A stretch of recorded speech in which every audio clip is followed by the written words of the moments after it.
विशेष कुराकानीमा छौँ, विशेष संवादमा छौँ। जनता जान्न चाहन्छन् कार्यक्रममा प्रधानमन्त्री केपी शर्मा ओलीले 81 संसद विघटन गर्नुभएको छ र राष्ट्रपतिले अनुमोदन गर्नुभएको छ। अब मध्यावधि निर्वाचन हुन्छ महामारीको अवस्थामा। यो समयमा हाम्रो देशमा प्रधानमन्त्रीले गर्नुभएको यो विघटनलाई संवैधानिक को भनेर धेरैले भनेका छन्। नेपालको संविधान अब सङ्कटमा परेको हो त। आगामी कदम कस्तो होला त? प्रधानमन्त्री केपी शर्मा ओलीको मध्यावधि बाध्यता कि आवश्यकता? आजको कार्यक्रममा हामी यस बारेमा विशेष रूपमा खुलासा गर्दैछौँ। सबैको ध्यान अब आगामी कदम के हुन्छ? हाम्रो देशमा निर्वाचन सम्भव छ वैशाख 17 र 23 गते। यस बारेमा पनि आजको कार्यक्रममा हामी विशेष रूपमा खुलासा गर्दैछौँ। यतिखेर बालुवाटारमा नेपाल कम्युनिस्ट पार्टीको बैठक बसिरहेको छ र प्रधानमन्त्री केपी शर्मा ओली बैठकमा जानुभएको छैन र प्रचण्डले प्रधानमन्त्रीलाई कारबाही गर्न सक्नुहुन्छ? अब पार्टीबाट निकाल्न सक्नुहुन्छ? के होला नेपाल कम्युनिस्ट पार्टी? सबैको ध्यान त्यतातिर गएको छ र आज दिनभरि राजनीतिक घटनाक्रम अगाडि बढिरहेको छ। नेपाली कङ्ग्रेसको पदाधिकारीको बैठक पनि पार्टी सभापति शेरबहादुर देउवाको निवास बुढा नीलकण्ठमा बसिरहेको छ। राष्ट्रिय प्रजातन्त्र पार्टीको पनि मिटिङ बसिरहेको छ। जनता समाजवादी पार्टीको पनि मिटिङ बसिरहेको छ। सबै पोलिटिकल पार्टीका नेताहरू यतिखेर छलफलमा व्यस्त हुनुहुन्छ। अब के होला त? प्रधानमन्त्रीले किन मध्यावधि घोषणा गर्नुभएको थियो? हाम्रो बिचमा दुईजना कानुनका ज्ञाता हुनुहुन्छ, तपाईँहरूले बुझेको जानेको चिनेको सुरेन्द्र भण्डारीजी र रमन श्रेष्ठजी, यहाँहरू दुवैलाई म कार्यक्रम स्वागत गर्न चाहन्छु। धन्यवाद। सुरेन्द्रजी, प्रधानमन्त्री कदम सही गलत मध्यावधि? प्रधानमन्त्रीको यो कदम बाध्यता हो। उहाँको आफ्नै गुट, उहाँको आफ्नै दल र उहाँ आफ्नै नेताहरूले उहाँलाई यो कदम चल्न बाध्य बनाए। प्रधानमन्त्रीलाई किन बाध्य भयो त? अहिलेको अवस्थामा निर्वाचन घोषणा गर्नको लागि मध्यावधि घोषणा आवश्यकता हो र? एउटा निर्वाचित प्रधानमन्त्री संविधानतः 5 वर्षसम्मको कार्यकाल उहाँलाई संविधानले नै दिएको छ। तर 5 वर्षको कार्यकालभित्रैमा उहाँकै दलका नेताहरूले अब 2.5 वर्ष तपाईँ प्रधानमन्त्री बन्नुभयो, बाँकी समय हामीलाई प्रधानमन्त्री बन्न दिनुहोस्। खास गरिकन प्रचण्ड र माधव नेपालको जुन प्रधानमन्त्री बन्ने हुटहुटी छ या उहाँहरूको सत्तामा बस्नुपर्ने जुन सत्ता लोलुपता छ, त्यसले प्रधानमन्त्रीलाई जुन किसिमको प्रेसर क्रिएट गरेर आन्तरिक द्वन्द्व भयो, त्यो आन्तरिक द्वन्द्वको कारणले प्रधानमन्त्री यो निर्णयमा पुग्नुभयो। यो उहाँको बाध्यता हो। तर उहाँले चालेको कदम चाहिँ फेरि पनि संवैधानिक होइन। किन संवैधानिक होइन प्रधानमन्त्रीले चालेको कदम? मुद्दा गर्छौँ 1, 2, 3। धारा 76(1) अन्तर्गतको प्रधानमन्त्री अहिलेको प्रधानमन्त्री हुनुहुन्छ, अर्थात् बहुमतको प्रधानमन्त्री। बहुमतको प्रधानमन्त्रीलाई धारा 76(5) अन्तर्गतको प्रधानमन्त्री मानिँदैन। धारा 76(5) को प्रधानमन्त्रीले मात्रै संसद विघटन गर्न सक्छ। अर्थात् यदि संसदमा बहुमतले सरकार बनाउन सकेन भने दुईटा दल मिलेर सरकार बनाउन पाउँछ, जसलाई धारा 76(2) भनिन्छ।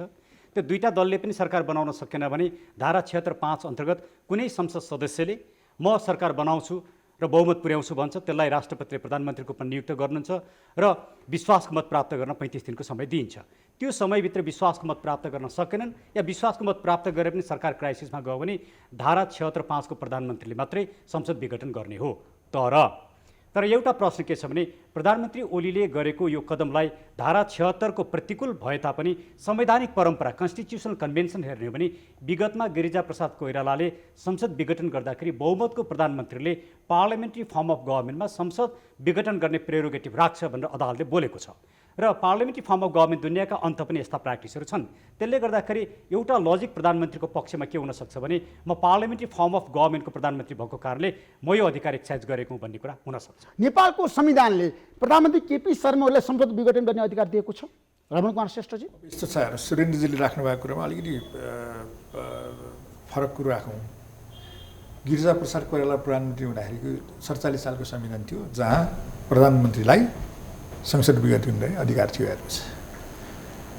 र त्यो विघटन गर्ने अधिकार हुँदाहुँदै पनि 52 सालमा मनमोहन अधिकारीजीले गरेको विघटनलाई अदालतले मानेन। हेर्नुहोस्, त्यो बेलामा विश्वासको प्रस्ताव दर्ता भइसकेको थियो, मानेन। वास्तवमा प्योर संसदीय व्यवस्था भए प्रधानमन्त्रीलाई कुनै पनि बेलामा संसद विघटन गर्ने अधिकार हुन्छ। जसरी संसद विघटन गर्ने अधिकार हुन्छ त्यस्तै प्रधानमन्त्रीमाथि अविश्वासको प्रस्ताव पनि पेश गर्ने अधिकार हुन्छ एनी टाइम। तर हाम्रो अहिलेको संविधान 72 सालको संविधानले दुईटै कुरा रोक्यो। प्रधानमन्त्रीलाई चाहिँ 2 वर्षसम्म अविश्वासको प्रस्ताव दर्ता गर्नै नसक्ने व्यवस्था गर्यो र एकचोटि दर्ता भइसकेपछि फेरि त्यो असफल भयो भने अर्को 1 वर्ष अविश्वासको प्रस्ताव दर्ता गर्न नसक्ने व्यवस्था गर्यो। त्यसै गरेर यदि बहुमत प्राप्त कुनै अब चुनाव निर्वाचन भयो, निर्वाचन भइसकेपछि सरकार गठन गर्ने बहुमत प्राप्त भयो भन्नुहोस् न, त्यो बहुमत प्राप्त भएको संसदीय दलको नेतालाई चाहिँ संविधानको धारा 76 बमोजिम प्रधानमन्त्रीमा नियुक्त गर्ने र उसले संसद विघटन गर्ने अधिकारी राख्दैन। त्यो संविधानले उसलाई दिनै दिएन। त्यो तेस्रो चौथो अझ उहाँले एउटा छुटाउनु भयो। पहिला चाहिँ बहुमत प्राप्त संसदीय दलको नेतालाई चाहिँ प्रधानमन्त्री बनाउने व्यवस्था छ। त्यसपछि त्यो भएन, यदि भनौँ न कुनै दलको बहुमत प्राप्त भएन भने 2 वा 2 भन्दा बढी दलले समर्थन गर्ने प्रतिनिधि सभाको सदस्यलाई चाहिँ बनाउने प्रधानमन्त्री बनाउने एकछिन। त्यसपछि अर्को चाहिँ ठुलो दल अल्पमतको सरकार बन्छ, जस्तो 52 सालमा बनिएको थियो। र त्यो पनि यदि सम्भव भएन भने अनि व्यक्तिमा आउँछ। हेर्नुहोस्, अब तपाईँले जहाँसम्म चाहिँ प्रधानमन्त्रीलाई चाहिँ संसद विघटन गर्ने अधिकार छ कि छैन? छँदै छैन। संविधानमा नभएको संसद विघटन गर्ने प्रधानमन्त्रीको नैसर्गिक अधिकार होइन कसरी र? नैसर्गिक यस्तो देशको यस्तो छ जनताले निर्वाचित गरेको प्रधानमन्त्रीले अब मैले काम गर्न सकिनँ, मलाई पार्टीले असहयोग गर्यो, म जनतामा जान्छु भनेर पाउने किन पाउने? अब त्यो संविधानमा त्यो अधिकार हो कि? त्यो 47 को संविधानमा थियो, अहिले छैन, छँदै छैन। अब इन्डियामा जस्तो पनि हुन्न, इन्डियामा त्यो अधिकार छ होइन, के अरे इङ्ल्यान्डमा त्यो अधिकार छ। भनिरहेको कुरामा मेरो समर्थन के हो भने 47 सालको संविधान र 72 सालको संविधानमा फरक छ। 47 सालको संविधानले प्रधानमन्त्रीलाई प्रेरोगेटिभ दियो संसद विघटन गर्ने, 72 सालको संविधानले त्यो प्रेरोगेटिभ दिएको छैन। तर उहाँको एउटा आर्गुमेन्ट प्रधानमन्त्रीको के हुनसक्छ भने म चाहिँ पार्लियामेन्ट्री फर्म अफ गभर्मेन्टको प्रधानमन्त्री हुँ, त्यसैले पार्लियामेन्ट्री फर्म अफ गभर्मेन्टमा गिरिजाप्रसाद कोइरालाको पनि नजिर छ, ब्रिटेनमा या अन्य विभिन्न देशहरूमा पनि यस्ता प्र्याक्टिसहरू छन् भन्ने एउटा आधार हुनसक्छ। तर कन्स्टिट्युसनली स्पिकिङ धारा 76 अन्तर्गत बोल्दाखेरि त्यसमा प्रधानमन्त्री केपी शर्मा ओलीको यो कदम संविधानसम्म छैन, एकदम गैर संवैधानिक। अनि राष्ट्रपतिले किन अनुमोदन गर्नु? अब यस्तो छ यो किन चुनावको मिति घोषणा गरिदिनु? यस्तो छ ऋषिजी, रमणजी, अब राष्ट्रपतिज्यूको भूमिका वास्तवमा उहाँको भूमिका धारा 103 हेर्दा संविधानको पालक र संरक्षक भनेर चाहिँ व्यवस्था गरिएको छ। हेर्नुहोस्, अब संविधान बमोजिम भएका कामहरूको एउटा स्थिति हुन्छ, विपरीत भएको कुरा अर्को हुन्छ। हेर्नुहोस्, अब उहाँको हिजोदेखि चाहे त्यो संसदीय दल सम्बन्धी राजनीतिक दल सम्बन्धी अध्यादेशको कुरो गर्नुहोस्, चाहे यो संवैधानिक परिषदको होइन सँग सम्बन्धित चाहिँ अध्यादेशको कुरो गर्नुहोस्, जान पाएको छैन, अस्ति भर्खरै फर्किया चिज पास गर्नुभएको छ। यो पनि हामीलाई के अनुमान थियो भने हामीले भनिसकेका छौँ, वास्तवमा राष्ट्रपतिज्यूले यो पनि अनुमोदन गर्नु छ। वास्तवमा राष्ट्रपतिज्यूको भूमिका अहिले त प्रधानमन्त्रीको मात्रै कुरो छैन, राष्ट्रपतिकै पद प्रतिष्ठा मर्यादा त्यो माथि प्रश्न उठ्ने ठाउँ। तर नेपालको संविधानको मर्म र भावना कुरा गर्दाखेरि प्रधानमन्त्रीको सबै सिफारिस राष्ट्रपतिले मान्नुपर्छ होइन? राष्ट्रपति संवैधानिक हो त हाम्रो देशमा, त्यस्तो होइन, आलङ्कारिक हो नि त? त्यस्तो होइन रमणजी, यस्तो हुन्छ आलङ्कारिक हो। के हुन्छ भने राष्ट्रपतिलाई के अधिकार हुन्छ भने त्यो फर्काउने, यदि संविधान अनुसार छैन भन्ने उसलाई लाग्यो अथवा केही हुन्छ नि केही छलफल गर्नुपर्ने जरुरी छ अथवा स्पष्ट हुनुपर्ने जरुरी छ भने लास्टमा त जे सिफारिस गयो त्यो गर्ने हो। तर उहाँले गर्नु अहिलेकै राष्ट्रपतिले गरिराख्नु भएको छैन नि त, हिजोका सरकारको पालामा पनि त गएको थियो नि, गर्नुभएको छ र रोक्ने फर्काउने सिफारिस नमान्ने त्यो गरिराख्नु भएको छ। त्यसैले चाहिँ के हो भन्दाखेरि राष्ट्रपतिले निष्पक्ष रूपले काम गर्नु भएन, जुन किसिमको निष्पक्षता उहाँमा जरुरी थियो नि त्यो कुरो चाहिँ छैन। त्यसो भए उनीहरूले चाहिँ अहिले राष्ट्रपतिजीको चाहिँ जो यो स्वीकृति दिने कुरो छ वास्तवमा यसले अब यो संविधान त सिद्धियो भन्छु म। त्यसमा नेपालको संविधान 2072 समाप्त भयो, अन्त्य भयो आजबाट। संविधान अनुसार नचल्ने भएपछि के हुन्छ?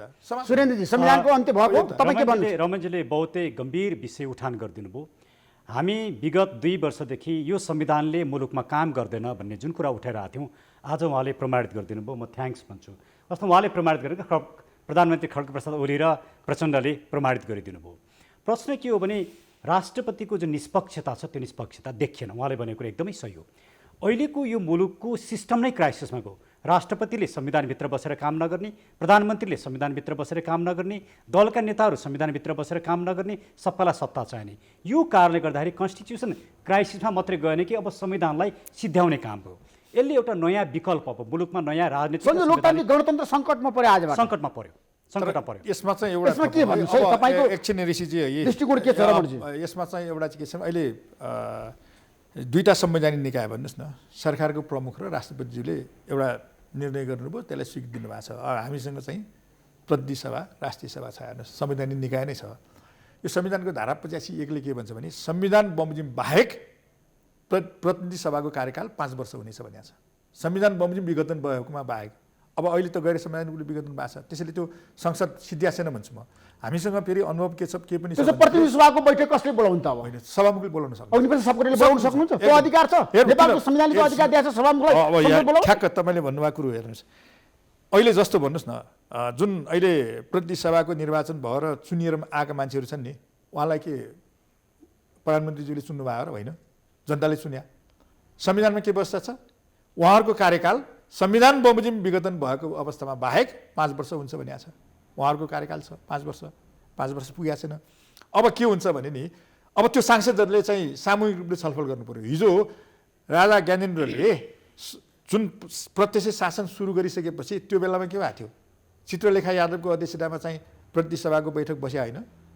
आखिरमा अदालतले ठिक हो भनेर चाहिँ त्यो विघटन भएको ठिक हो भने चाहिँ संसद पनि पुनर्स्थापित भएर राजाको अधिकार कटौती गर्नेदेखि लिएर सबै कुरो गरे। त्यसैले के हो भन्दाखेरि यो त अहिले त त्यो बेलामा अदालतमा मुद्दा परेर विघटन गरेर ठिक हो भन्ने स्थिति भइसकेको थियो। तर अहिले त अदालतमा मुद्दा पर्नु त अझ बाँकी नै छ। त्यो के होला त्यो आफ्नो ठाउँमा छ। संसद नै को कार्यकालले सिद्धिएको छैन। संसद संवैधानिक रूपले चाहिँ अहिले पनि छ, विघटन भएको छैन। त्यसो भए संसद विघटन भएको छैन रमणजी। प्रधानमन्त्री विघटन गर्नुभयो, राष्ट्रपतिले त्यसलाई स्वीकार गर्नुभयो, स्वीकृति गर्नुभयो। तपाईँ प्राविधिक रूपले कुरो गर्दा त्यो संविधानले व्यवस्था के गरेको छ? संविधान व्यवस्था के हो, संविधानले स्पिड अनुसार भन्नु। धारा 85(1) ले के भन्छ भने संविधान बमोजिम प्रतिनिधि सभाको विघटन गरेको अवस्थामा बाहेक त्यसको कार्यकाल 5 वर्षको हुनेछ। क्लियर छ। अब संविधान बमोजिम विघटन भएको कि होइन? यदि अहिले प्रधानमन्त्रीज्यूले गर्नुभएको चाहिँ विघटनको सिफारिस संविधान बमोजिम हो भने विघटन संविधान बमोजिम हो कि होइन? होइन। अनि नभइसकेपछि के हुन्छ? सुरेन्द्रजी अब तपाईँको भनाइ के छ? सभामुखले संसदको बैठक राख्न सक्नुहुन्छ सक्नुहुन्न? सक्नुहुन्न। किनभने यो संविधान बमोजिम विघटन भएको हो कि होइन प्रतिनिधि सभा भन्ने विषयमा हाम्रा राय चाहिँ व्यक्तिगत राय हुन्। तपाईँको राय के छ? यो असंवैधानिक हो भन्ने मेरो व्यक्तिगत राय हो। तर यसको व्याख्या गर्ने अधिकार भनेको अदालतलाई मात्रै छ। अदालतले के भन्नु पर्यो भने यदि यो विघटन असंवैधानिक हो भनेर अदालतले भन्यो भने प्रतिनिधि सभा बिउजिन्छ। अदालतले यो विघटन चाहिँ संविधान सम्मत छ भने प्रतिनिधि सभा बिउजिँदैन, पहिलो कुरा। अब त्यो अदालतको निर्णय नभइन्जेलसम्म प्रतिनिधि सभाको बैठक बोलाउने अधिकार सभामुखलाई छैन, कसैलाई पनि छैन। किनकि प्रतिनिधि सभाको बैठक बोलाउने अधिकार चाहिँ मन्त्री परिषदको सिफारिसमा राष्ट्रपतिले गर्नुपर्छ। त्यो हाम्रो संवैधानिक व्यवस्था हो, अर्थात् धारा 93 को व्यवस्था त्यही हो। अब जुन राष्ट्रपतिले यो प्रतिनिधि सभालाई विघटन गर्नुभयो उहाँले नै बैठक बोलाउने कुरा चाहिँ असम्भव, यो हुनै नसक्ने कुरा हो। त्यसैले यो राष्ट्रपति अहिलेका राष्ट्रपतिबाट यो बैठक बोलाइँदैन। अब हामी नै आफै बैठक बोलाउँछौँ, आफै संसद बोलाउँछौँ भनेर सभामुखले या यो नेकपाभित्रको कुनै घटकले त्यो काम गर्छ भने त्यो चरम राजनैतिक विशृङ्खलता हो। त्यसले मुलुकमा राजनीतिक विशृङ्खलता सिर्जना गर्छ र एनार्की सिर्जना गर्छ। र वरिष्ठज्यूको आफ्नो एउटा तर्क हुनसक्छ, तर त्यो तर्कमा मेरो असहमति के हो भन्दाखेरि संवैधानिक रूपमा र पार्लियामेन्ट्री फर्म अफ डेमोक्रेसीमा त्यसो गर्न मिल्दैन। हो, बरु स्ट्रिक्टले नागरिकले आफ्नो सडकबाट आन्दोलन गरेर नागरिकको छुट्टै पार्लियामेन्ट बनाउन सक्छ, त्यो वैधानिक हुँदैन, त्यो संविधान सम्मत हुँदैन। तपाईँलाई थाहा छ 2062 सालको जनआन्दोलनको कुरा गर्दाखेरि सडकमै संसदको बैठक बस्यो। तपाईँलाई एउटा थप दिउँ है। सुरेन्द्रजीले के भन्नुभयो भने यदि अदालतले पुनर्स्थापित नगरेसम्म हुन्न भन्नुभयो। 59 सालमा शेरबहादुरजीले विघटन गरेको संसदको पुनर्स्थापना हुन्न भनेर सर्वोच्च अदालतले फैसला गरेका थियो। तर कसको आदेशले विघटन के अरे पुनर्स्थापित भयो त? जनताको आदेशले। राइट होइन, जनताको मात्रै छैन, जनताको मात्रै छैन।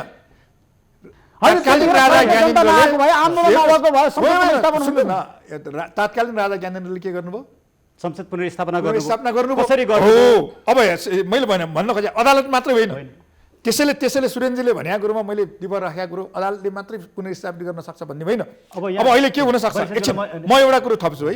अहिले जस्तो भन्नुहोस् न, अब चुनाव त हुँदैन, हेर्नुहोस् चुनाव हुँदैन, वैशाख 17 निर्वाचन हुँदैन। यस्तो गैर संवैधानिक आदेश अनुसार अब हिजो तात्कालीन राजा ज्ञानेन्द्रले घोषणा गरे होइन, चुनाव भयो। आखिरमा दलहरू आन्दोलनमा गए, जनता आन्दोलनमा गए।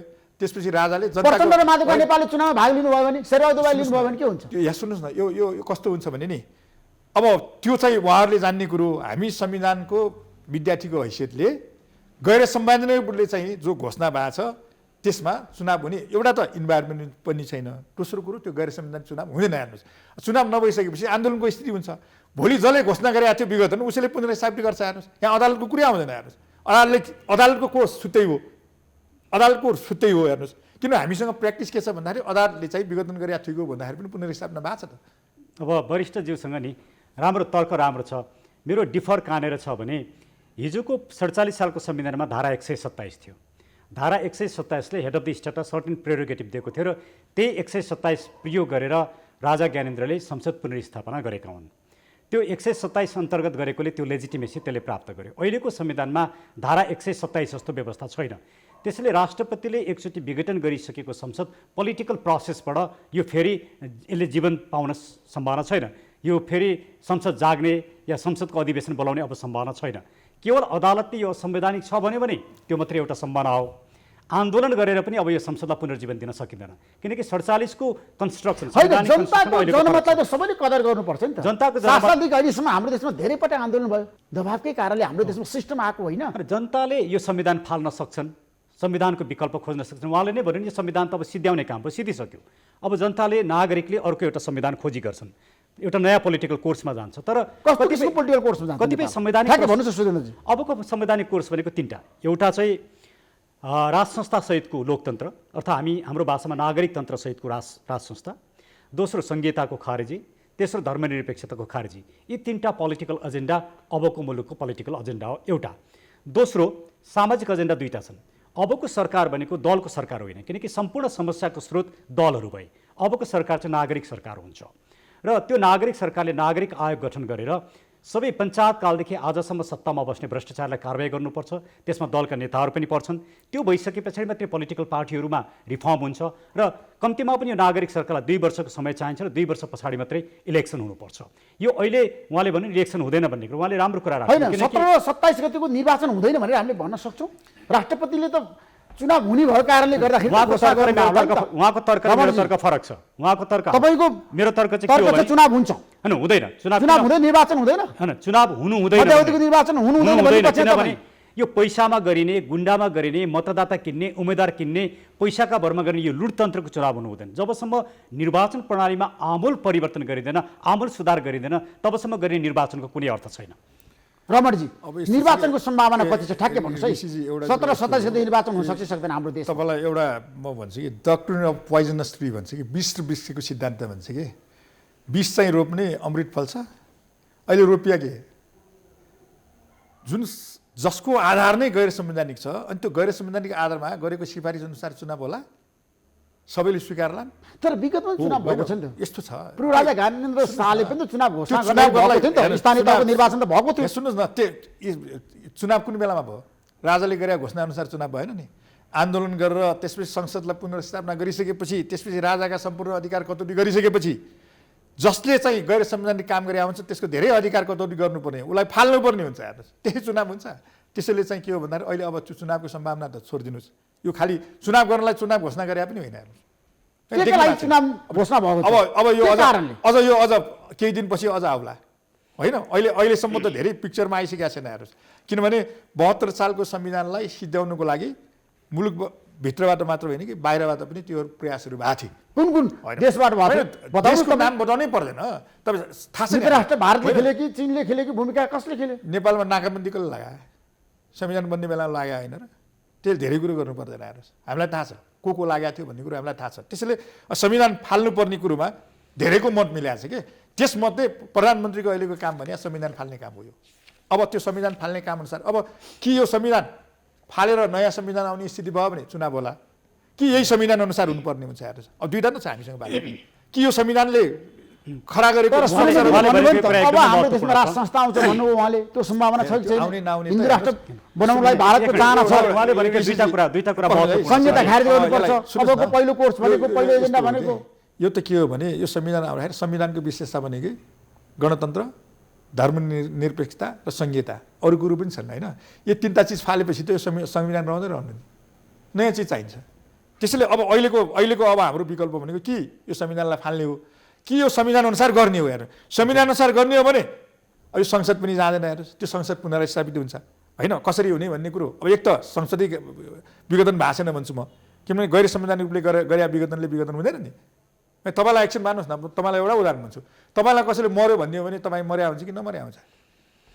तपाईँको सबै कुरो छ, नेचुरली मान्छे मर्या छैन, मर्या भनिदियो के हुन्छ?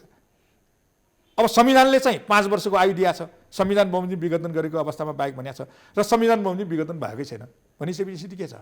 त्यो छ नि। त्यसो भए प्रधानमन्त्रीले जनादेश लिन त पाउँछ नि जनताका आग्रह। त्यो संविधानमा हुनु पर्यो। प्रधानमन्त्रीलाई चाहिँ निरङ्कुश किसिमले संविधानमा नभएको कुरो गर्न पाउने अधिकार छ। म रमनजीकोमा एउटा कुरा थपौँ, उहाँले बहुत राम्रो कुरा उठाउनु भयो कि त अब यो संविधानभित्रबाट चुनाव हुन्छ कि त यो संविधानलाई सिद्ध्याएर अर्को संविधानबाट चुनाव हुन्छ। यो ज्यादै महत्त्वपूर्ण स्टेटमेन्ट हो। अबको विकल्प दुईवटा मात्रै हुन्, कि त यो संविधान बाँच्नु पर्यो यो संविधान बाँच्न सक्छ सक्दैन अब यो संविधान बाँच्न सक्ने सम्भावना मैले त्यो देखेँ आधार छैन। छैन, किनकि उहाँ आफैले पनि यो संविधान सिद्ध्याउने काम हो भनेर उहाँ आफैले पनि स्वीकार गर्नुभएको छ। आज दिउँसो यहाँले नै गरेको पत्रकार सम्मेलनमा नि नेपालमा तपाईँले बोल्नु सबैले सबै वरिष्ठ अधिवक्ताहरूको त्यही नै एकमत आएको छ। मान्छे अबको विकल्प भनेको नयाँ संवैधानिक संरचना खोज्ने नै हो। त्यसको पछाडिको एउटा म रिजन इन्ट्रेस्टिङ कुरा दिउँ। फ्रेन्च रेभोल्युसनको 200 वर्षगाँठ मनाउनको लागि फ्रेन्च राष्ट्रपतिले ब्रिटेनको महारानीलाई बोलाए। ब्रिटेनको महारानी जान मानेनन्। किन मानेनन् भने तपाईँहरूको यो फ्रेन्च रेभोल्युसनै रक्तपातमयपूर्ण छ। विभिन्न पटक राजा ल्याउने, राजा फाल्ने, गणतन्त्र ल्याउने, फेरि राजा ल्याउने, राजा फाल्ने र रक्तपातपूर्ण भयो। त्यसैले यो ब्लड सेडको कन्स्टिट्युसन र त्यो रेभोल्युसनलाई मान्यता दिन म आउँदिनँ भने ब्रिटेनको महारानीले 200 वर्ष पछाडि यो संविधानले पनि एउटा के गर्यो भने हाम्रो सशस्त्र क्रान्तिलाई जीवन्तता दियो। यो संविधानले हो सशस्त्र क्रान्तिका केही राम्रा पक्ष रहे, नागरिकहरूमा चेतना यसले जगायो, तर भायोलेन्सको जुन कल्चर ल्यायो त्यो कल्चरलाई यसले मान्यता दियो। त्यही कारणले पनि यो संविधान त टिक्नै सक्दैन थियो। र परिणाममा त के भयो भने जसलाई यो संविधान टिकाउने दायित्व दिएका थिए नागरिकहरूले, त्यो दायित्व उहाँले पुरा गर्न सक्नु भएन। त्यसले आज यो संविधान मृत अवस्थामा मरिसकेको छैन है, यो संविधान खारेज भएको डिक्लेयर भएको छैन, तर यो मृत अवस्थामा जान थालिसक्यो।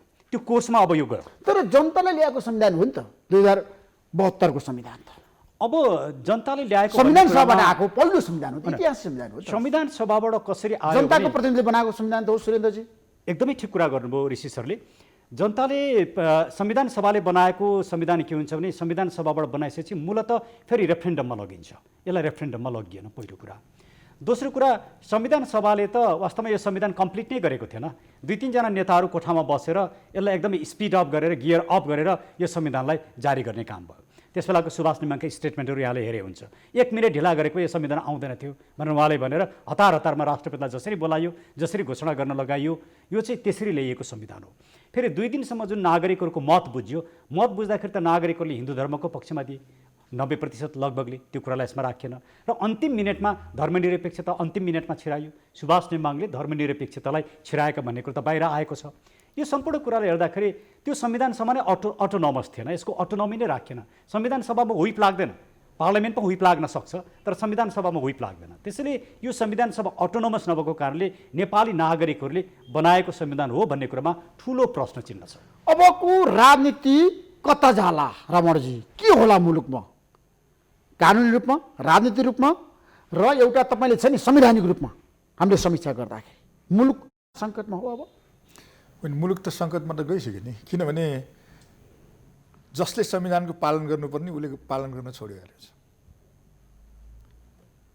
अब राष्ट्रपति, पालक, संरक्षक त्यो त्यहाँबाट पनि पालन नहुने, अनि अहिले भर्खरै आएको संविधान 72 सालमा जसको पूर्ण कार्यान्वयन गरेर मुलुकलाई एउटा भन्नु समृद्धितर्फ लान्छु भनेर चाहिँ घोषणा गरे प्राइम मिनिस्टरले, संसदलाई 2/3 नजिक भएको, फेरि उहाँकै पार्टीको 2/3 नजिक भएको संसदलाई विघटन भयो भनेर भन्नुभएको छ। अब भनिसकेपछि मुलुक त सङ्कटमा गइसक्यो। अब यसको निकास भने आएर पोलिटिकल निकास हुने पनि आफ्नो ठाउँमा छ, संवैधानिक हिसाबले पनि त्यसको एउटा निकास हुन सक्छ। हेर्नुहोस्, हामीसँग दुईवटा बाटो मात्रै हुन्छ। हेर्नुहोस्, अब न्यायिक रूपले निकास निकाल्ने भने त मैले भने नि 59 सालमा शेरबहादुरजीले चाहिँ विघटन गरे संसदलाई चाहिँ अदालतले ठिक भनेको थियो, पछि त्यो रिभाइभ भयो। हेर्नुहोस्, त्यसैले यहाँ अदालतले निकास दिन्छ भन्ने कुरो त्यो प्राविधिक हुन्छ। हेर्नुहोस्, त्यो खास निकास हुँदैन। त्यसले केही मतलब अब आन्दोलन भए बेलामा, अरू कुरो भए बेलामा केही मत्थर पार्ने काम गर्ला, तर निकास त पोलिटिकल्ली नै हो। हेर्नुहोस्, अथवा जनताकै तहबाट निकास निस्कने हो। हेर्नुहोस्, होइन, त्यो जनताको अभिमत चाहिँ पोलिटिकल पार्टीहरूले प्रत्यक्ष गर्छ। त्यसो भए हुनाले अबको निकास भनेको हेर्नुहोस्, जहाँसम्म चाहिँ उहाँले भन्नुभयो अब संविधान त्यो संसद पुनर्स्थापित हुन सक्छ कि सक्दैन, मैले धेरै भन्नै पर्दैन। हेर्नुहोस्, किनभने संसद पुनर्स्थापना हुन सक्छ, संसद विघटनै भएको छैन भन्छु म, पुनर्स्थापनाको कुरै छैन, विघटनै भएको छैन। विघटन नभएको संसद अब अहिले कसैले चाहिँ राष्ट्रपतिले विघटन गरिसकेपछि कसरी विघटन भएको छैन? हो, त्यही त मलाई राष्ट्रपति यहाँ प्रधानमन्त्रीको सिफारिसमा गरिया छ। प्रधानमन्त्रीलाई संसद विघटन गर्ने अधिकार कहाँ छ मलाई भनिदिनुहोस् न, संविधान कुन चाहिँ धारामा छ? अनि हुँदै नभएको अधिकार प्रयोग गरेर विघटन भयो भनेर विघटित भएको मान्न सकिन्छ? त्यसैले त पुनर्स्थापित हुन्छ। हिजो विघटन गर्ने आधारहरू सहित विघटन गर्दा त पुनर्स्थापित भयो। आज त कुनै संविधानले अधिकारै दिएको छैन।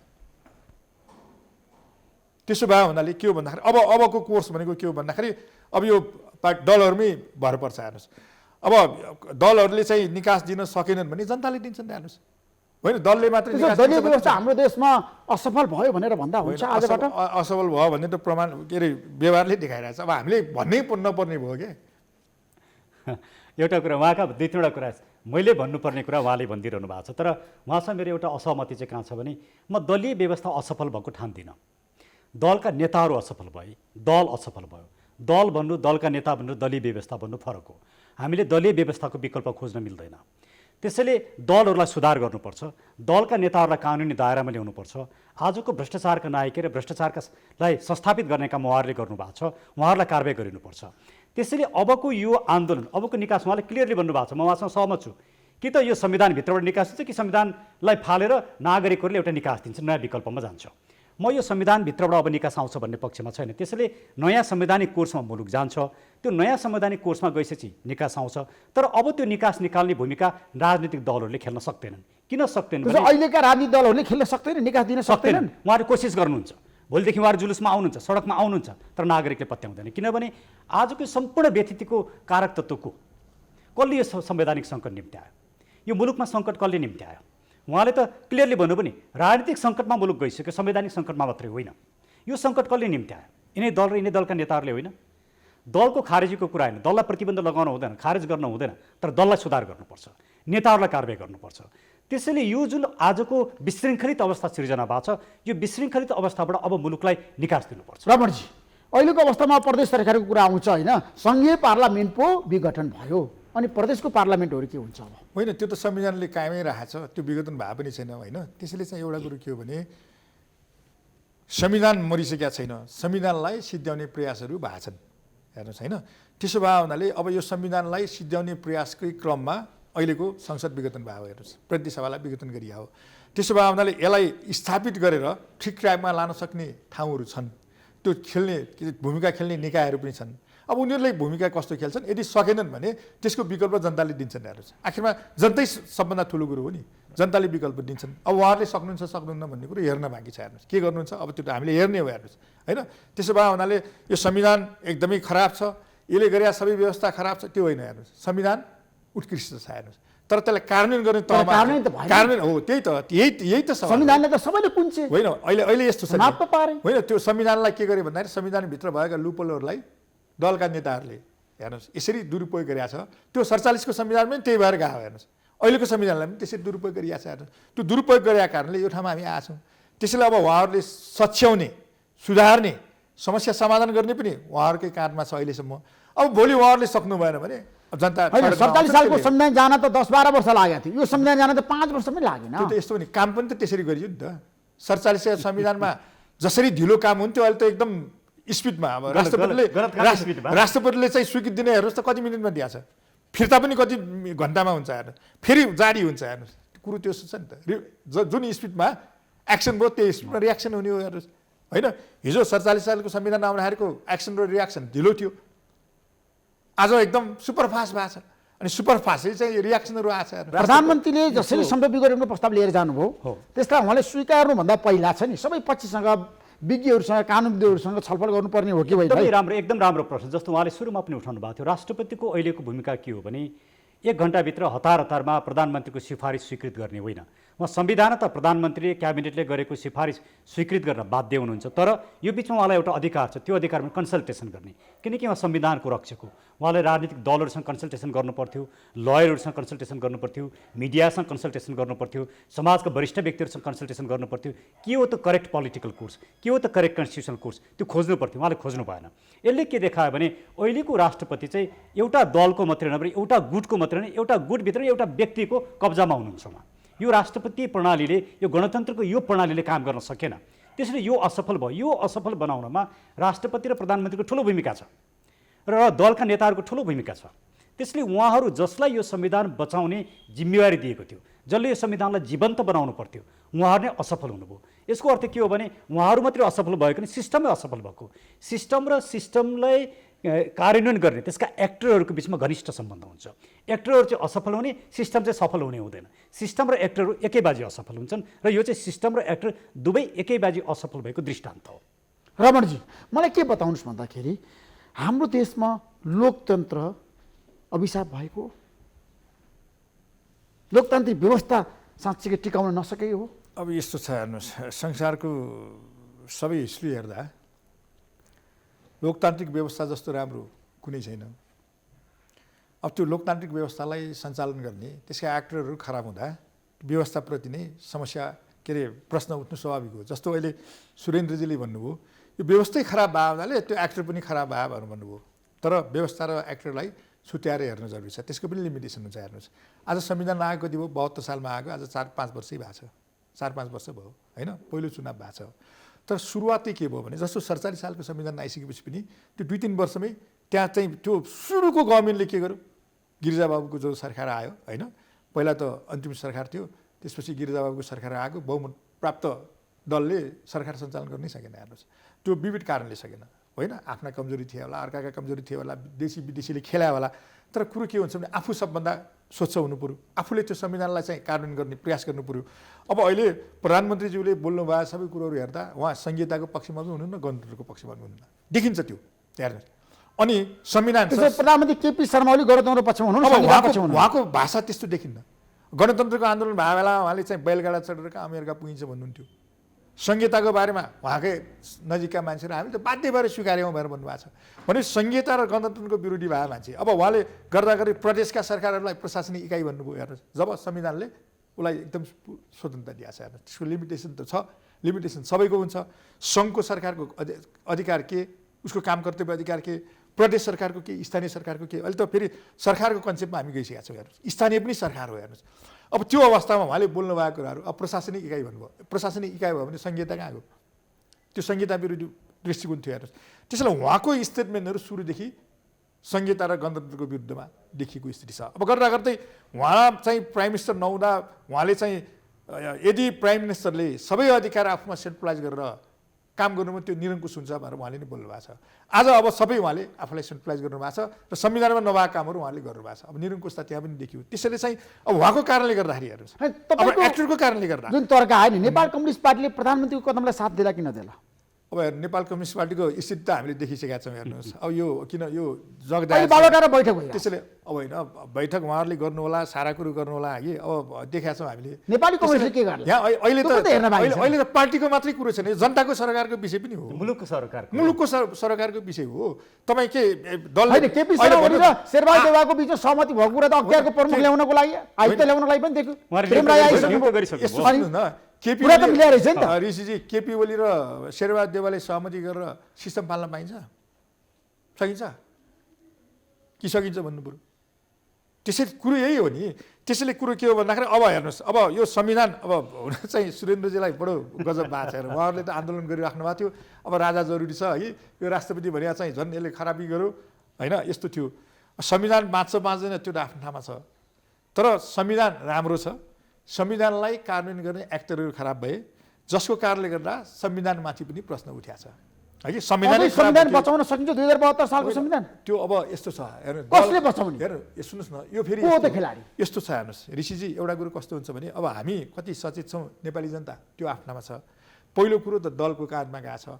दलले यदि गरेन भने जनताको काँधमा जान्छ। जनताले संविधान चाहेन भने त जसो राम्रो संविधान पनि परिवर्तन गर्न सक्छ नि त फेरि होइन। जनताले जस्तो चाहे त्यस्तो बनाउने हो नि होइन। भोलि होइन धर्मनिरपेक्ष काम लागेन भने धर्म सापेक्ष आउला, गणतन्त्र काम लागेन भने अर्को आउला। तर अहिलेसम्मको स्थिति के हो भन्दाखेरि सबभन्दा उत्कृष्ट संविधान हो, यो अनुसार चल्नुपर्छ भन्ने हो। हेर्नुहोस्, तर फेरि अर्को ऋषिजी एउटा कुरो के हामीले बुझ्न जरुरी छ भने हामीले राजतन्त्र 240 वर्षको राजतन्त्र हामीले देखेकै हो।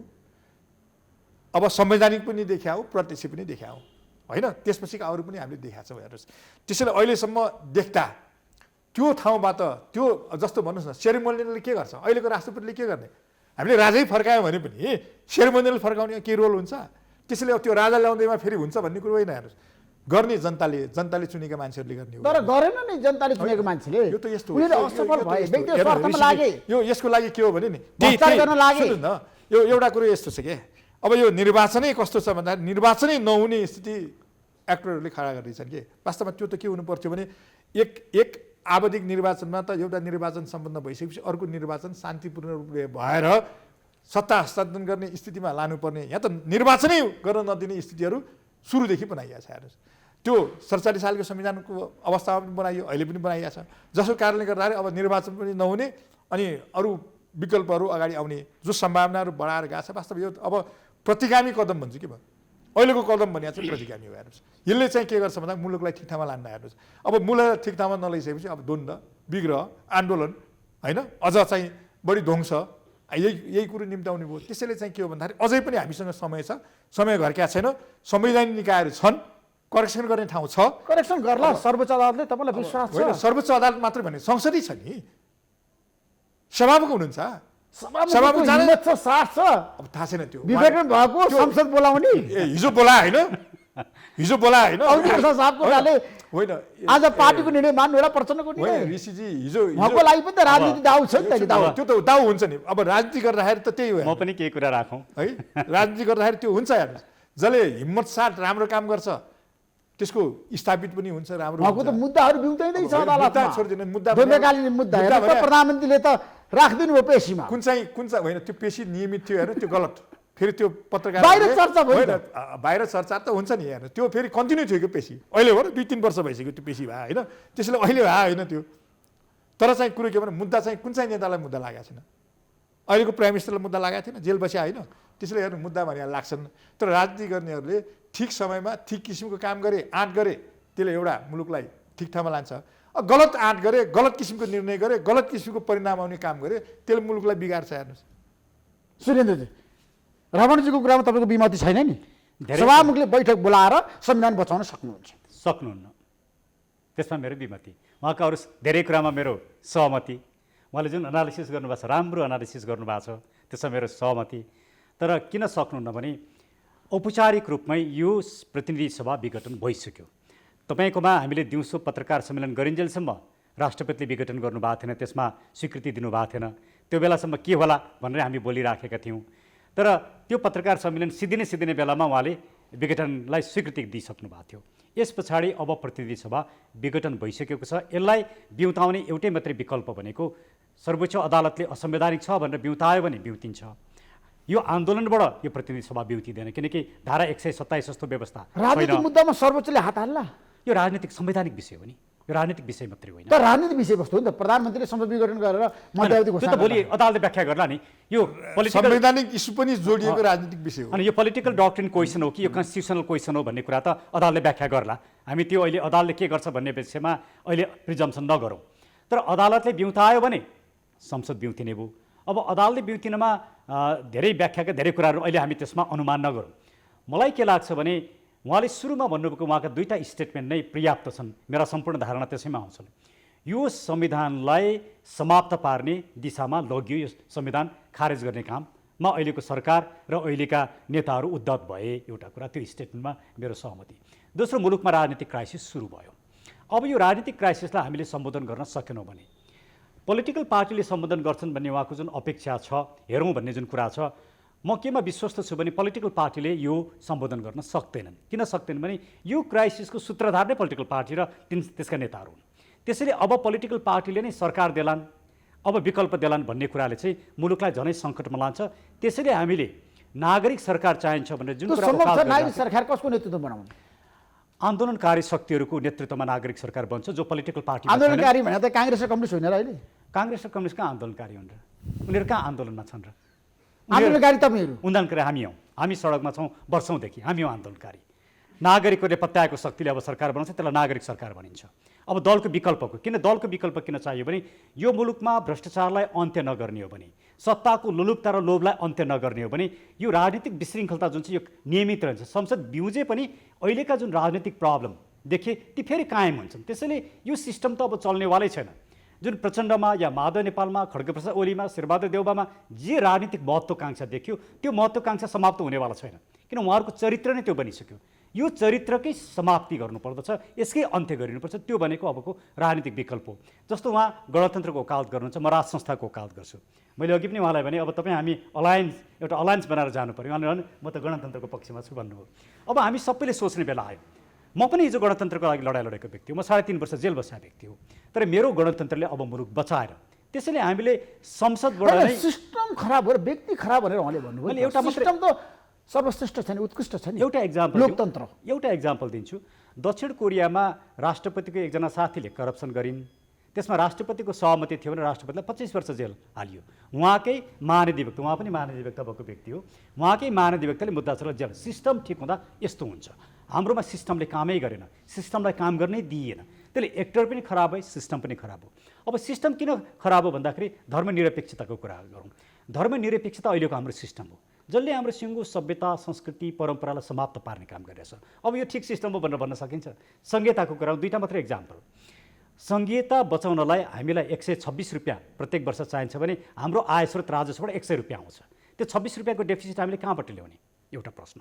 दोस्रो प्रश्न, संहिताले टोटल बजेटको 80% चाहिँ साधारण खर्चमा लग्यो, तलब भत्ता सुविधामा, विकास खर्चमा 20% लग्यो। त्यो 20% पनि खर्च हुँदैन, जति खर्च हुन्छ त्यो पनि कमसल हुन्छ, सेटिङ हुन्छ। त्यसैले यो संहिता चाहिँ विकास विरोधी भयो, यो संहिता बच्न सक्दैन। अब जहाँसम्म गणतन्त्रको कुरा छ, गणतन्त्र सैद्धान्तिक रूपमा ठिक हो। गणतन्त्रको उद्देश्य के हो भन्दाखेरि नागरिकको प्रतिनिधि शासन सत्तामा आउँछ, ऊ सबै नागरिकको प्रतिनिधित्व उसले गर्छ।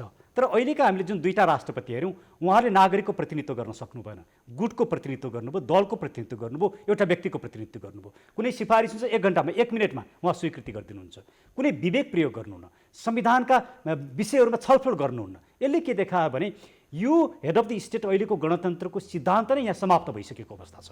त्यसले यसको विकल्प अब चाहियो हामीलाई। गणतन्त्र आजको दिनमा नेपाली जनताको लागि अस्वीकार्य भयो उहाँले भन्नुभयो, ऋषिधरजीले भन्नुभयो, त्यसमा तपाईँको सहमति कि विमत ठ्याक्कै है। अब हामी सिस्टमको कुरा जाँदै ऋषिजी, एउटा कुरो यस्तो छ कि यो हामीले जहिले पनि कुनै नयाँ चिज गर्नुभन्दा अगाडि त्यसको पृष्ठभूमि हुन्छ कि हिजो ठिक भएको काम कन्टिन्यू हुन्छ, बेठिक भएको काम फालिने हो। राजतन्त्रले ठिक गरेको थियो भने राजतन्त्र फालिन्न थियो। हेर्नुहोस्, अब फेरि आएर ठिक गर्ने भन्ने सवालै आउँदैन। त्यसैले चाहिँ राज संस्थाले ठिक गरेको छैन हाम्रो मुलुकमा, ठिक गरेको राज संस्था फर्कँदैन। हामीले तपाईँको भने कसरी फर्कने सम्भावना? त्यो आधार छैन, होइन सम्भावनै छैन त्यो। किनभने नि हिजो तर यो संविधान गइसकेपछि, संविधानमा सङ्कट आइसकेपछि संवैधानिक क्राइसिस हिजो कार्यक्रममा आएर भन्नुभएको थियो संहिता र गणतन्त्र गयो भने राज संस्था आउँछ। यस्तो छ कि राजनीतिक र संवैधानिक क्राइसिस भयो, मैले पनि त्यो मानेको छु। त्यो सुरु भयो, हेर्नुहोस्, त्यो फेरि अरूले ल्यायो होइन, हेर्नुहोस्, सरकारमै बस्ने मान्छेले सिर्जना गरे, हेर्नुहोस्। तर त्यसको अर्थ यो होइन कि अब यो संविधान सर्वाप गर्छ कि गर्दैन, संविधानले काम गर्छ कि गर्दैन, त्यो त मैले भने नि दलहरूको अब केही दिनमा होइन। अब यो संविधानले काम नगर्ने अवस्थाको सिर्जना उनीहरूले गरे, नयाँ विकल्प आउँछ। हेर्नुहोस्, होइन यही संविधानले काम गर्न सक्ने ट्र्याकमा ल्यायो भने यो संविधानले काम गर्छ। त्यसैले चाहिँ एउटा हामीले बुझ्नुपर्ने कुरो के छ भन्दाखेरि कुनै पनि हामीले नयाँ सिस्टम ल्याउँदाखेरि अब ठ्याक्कै हो क्या, 46-47 सालको संविधान कम्तीमा 12-13 वर्ष 14 वर्ष बाँचेको थियो होइन। त्यो पनि एकचोटि पनि संशोधन नभइकन गएको हो। यो संविधान त एकचोटि संशोधन भइसक्यो, त्यो पनि अनावश्यक कुरामा संशोधन भयो, संविधानै संशोधन गर्नु परेर गरे होइन। त्यो पनि प्रधानमन्त्रीकै यो इगोलाई मेट्ने क्रममा चाहिँ संशोधन भयो। त्यसैले चाहिँ के हो भन्दाखेरि संविधान फेरि ट्र्याकमा ल्याउने काम पनि अहिले दलकै हो। हेर्नुहोस्, दलहरूले ल्याएनन् भने जनतामा पनि त्यो कुरो आउँछ। अब जनताले पनि यो संविधान मान्दैन भयो भने त अब कसैले बचाउन सक्दैन। हेर्नुहोस्, त्यसैले चाहिँ अहिले संविधानको बारेमा चाहिँ एकदम संविधान सिद्धिसक्यो, अब यसलाई चाहिँ कामै गर्दैन भन्ने अवस्थामा पुगिसकेको स्थिति होइन। छन् निकायहरू, अहिले भनौँ न अहिलेकै सरकार कसको नेतृत्वमा, के अरे कुन संविधान अनुसार बन्या, यही संविधान अनुसार बन्या हो नि। यो संविधानलाई सिद्धिनलाई त घोषणा गर्नुपर्छ, जसरी 47को संविधानलाई हामीले सिद्ध्याउने भनेर घोषणा गऱ्यौँ। त्यसैले अब के हुन्छ भन्ने कुरो अब केही दिनमा यो सबै सिनारियो चाहिँ अहिले हामीले अनुमान गर्न सक्दैनौँ, अहिले सक्दैन। त्यो दलमा धेरै डिपेन्ड हुन्छ। हेर्नुहोस्, किन दलको विकल्प पनि छैन अहिलेसम्म। हेर्नुहोस्, उहाँले नागरिक भनेर भन्नुभयो, अब नागरिकको पनि विभिन्न रूपहरू छन्। हेर्नुहोस्, कसलाई नागरिक भन्ने यहाँ है, अब पार्टीका पनि नागरिक हुने होइन, मानव अधिकारवादी भनेर भन्छ, पार्टीका मानव अधिकारवादी हुने। हेर्नुहोस्, त्यो अब त्यो दोस्रो कुरो छ। हेर्नुहोस्, तर कुरो के हो भने नि संविधान जुन छ नि, संविधान अनुसार अहिले राज्यका संरचनाहरू सबै कोल्याप्स त भइसकेका छैनन्। हिजो राजाले 127 प्रयोग गरे बेलामा कोल्याप्स गरिरहेको स्थिति थियो, कोल्याप्सै गरिरहेको थियो नि। अहिले त त्यो स्थिति छैन। हेर्नुहोस्, त्यसैले के हो भन्दाखेरि त्यो ट्र्याकमा आउन सक्दछ, ट्र्याकमा लानुपर्ने स्थिति छ। अब त्यो के हुने भन्ने कुरो त दलका नेताहरूले अब आफूलाई, अब जस्तो सुरेन्द्रजीले भन्नुभयो एउटा कुरो म के सहमत छु भने मुलुकमा भ्रष्टाचार छ, अनियमितता छ, एकदम अराजकता छ होइन। जनताको चाहिँ सेवा सुविधा, जनताका हक अधिकारका कुरा, जनताका शिक्षा स्वास्थ्यका अधिकारका कुरा केही पनि छैन, त्यो एउटा आफ्नो ठाउँमा छ। तर यसको अर्थ यो होइन कि अहिले संविधानले त्यो गरे त होइन नि, संविधानलाई कार्यान्वयन गर्ने मान्छेले नगरे हो। त्यो एक्ट फेरिनुपर्ने जरुरी छ। हेर्नुहोस्, फेरिने भने चुनावमा फेरिने हो, तर अब अहिले चुनाव कस्तो होइन, बेलामा चुनावै बस्दा- नहुने भयो भन्ने मलाई अब चुनाव त लाग्छ। चुनाव हुनै सक्दैन। हुनै सक्दैन। अब त्यो स्थिति भएको हुनाले केही समय अब काम चलाउ दलले- सरकार हो आजबाट। होइन, काम चलाउ अटोमेटिक भयो नि। संसद छैन भनेपछि काम चलाउ हुन्न। उहाँले आफै बनाउनु भयो। तर म के भन्छु भने संसद सिद्धिया छैन संविधान अनुसार। त्यो संसद कायम छ। त्यो संसदले फेरि ट्र्याकमा मुलुकलाई ल्याउन सक्ने अवस्था छ। अब त्यो ल्याउने नल्याउने भने उहाँहरूको कुरो। यदि ल्याउनु भएन भने विकल्पहरू अरू आउँछन्। अब सिस्टम सङ्कटमा पऱ्यो भने तपाईँले भनिरहँदाखेरि हजुर। गणतन्त्रको विकल्प चाहिँ जनताले खोजेका छन् र हो ठ्याक्कै म आफै गणतन्त्रलाई लड्या मान्छे हो नि पर्चा पर्चा बाँध्दै अनि? ठाउँ ठाउँमा हिँडेँ। अहिले आएर तपाईँलाई गणतन्त्र चाहिँ किन अपाच्य भयो त? किन सुपाच्य हुन किन सक्यो? अपाच्य भयो भने गणतन्त्रले गणतन्त्रको रूपमा काम गर्न सकेन। गणतन्त्रका फन्डामेन्टल प्रिन्सिपलहरू नै धरापमा परे, त्यसलाई समाप्त पारियो। यो मुलुक गणतन्त्रभन्दा ठुलो मुलुक हो। आज मुलुकै नबच्ने अवस्थामा पुग्यो। मुलुकको सिङ्गो धर्म संस्कृति सभ्यता नबच्ने, मुलुकको सीमा नबच्ने, मुलुकको भूभाग नबच्ने, नेपालीपना नबच्ने, आज हामी त्यो अवस्थामा पुग्यौँ। त्यसैले हामीले भनेको चाहिँ के हो भने गणतन्त्र र हिजोको राजतन्त्रको फ्युजन हामीले भनिरहेछौँ। हामी संसदले नै राजालाई नियुक्त गर्छ। त्यो भनेको संसदले हेड अफ द स्टेट नियुक्त गर्ने भनेको गणतन्त्रको चरित्र हो। र यो मुलुक बनाउने शाहवंशीय परम्परालाई हामीले निषेध गर्न हुँदैन, निषेधको राजनीति हुँदैन। त्यसैले शाहवंशीय परम्परालाई हेड अफ द स्टेट बनाउने भनेपछि यसको फ्युजनलाई अबको मुलुकको राजनीतिक विकल्प हो भनेर हामीले अगाडि सारेका छौँ। मलाई लाग्छ एउटा पोइन्टमा उहाँहरू पनि यो फ्युजनमा आइपुग्नुहुन्छ। सबैजना आउनुपर्छ। त्यो आइसके पछाडि मात्रै मुलुक बच्छ। अब हामीले राजनीतिभन्दा मुलुक ठुलो भनेर हेर्नुपर्छ। तर दलको विकल्प खोज्नु हुँदैन, लोकतन्त्रको विकल्प खोज्नु हुँदैन। Thank you so much. यहाँहरू दुवैलाई म धेरै धेरै धन्यवाद दिन चाहन्छु।